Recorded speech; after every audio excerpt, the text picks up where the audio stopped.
Welcome. In this video, I will show you how to record screen with internal audio on your Redmi Note 15 Pro smartphone.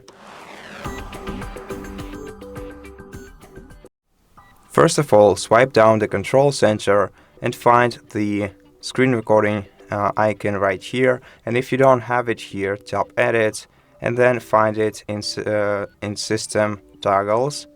Tap the plus next to this tile or icon, and then once you have it here, tap OK and hold your finger down on the screen recording feature.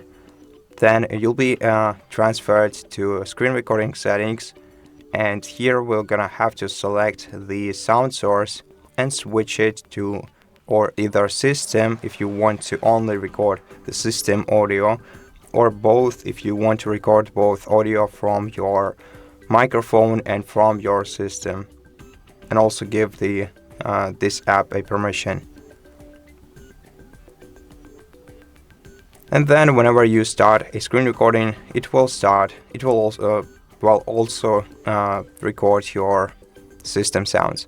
And that's how we do it. Thank you for watching this video. If you liked it, please consider subscribing to our channel, leave us a like and a comment below, and I'll see you in the next one.